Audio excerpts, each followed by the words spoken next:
આજ રોજ NSUI દ્વારા જિલ્લા શિક્ષણ અધિકારીની કચેરી ખાતે એક વિરોધ પ્રદર્શનનું કાર્યક્રમ કરવામાં આવ્યો હતો। જો વિરોધ પ્રદર્શનની વાતચીત કરવામાં આવે તો NSUI દ્વારા એવી માગણી કરવામાં આવી હતી કે અમુક ચોક્કસ સ્કૂલો જે બાળકોને જે બાળકો માટેની જે વસ્તુ છે જે અમુક ચોક્કસ જગ્યાએથી લેવા માટે દબાણ કરી રહી છે।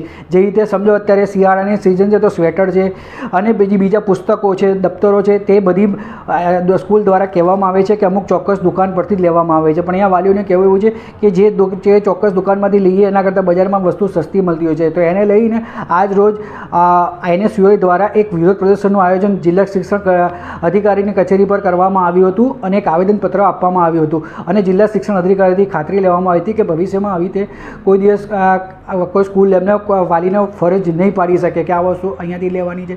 જો વાલી બજારમાંથી વસ્તુ લેવા જાય તો એને સસ્તા ભાવમાં વસ્તુ મળી જાય છે। જો તમને અમારી આ ચેનલ સારી લાગતી હોય તો તમે અમારી ચેનલને લાઇક કરો, શેર કરો, સબસ્ક્રાઈબ કરો। જો તમે અમારા આ ચેનલને ફેસબુક પર જોઈ રહ્યા છો તો તમે અમારા ફેસબુક પેજને ફોલો કરો। ઇન્સ્ટાગ્રામ પર જોઈ રહ્યા છો તો તમે અમારા ઇન્સ્ટાગ્રામને પેજને ફોલો કરો।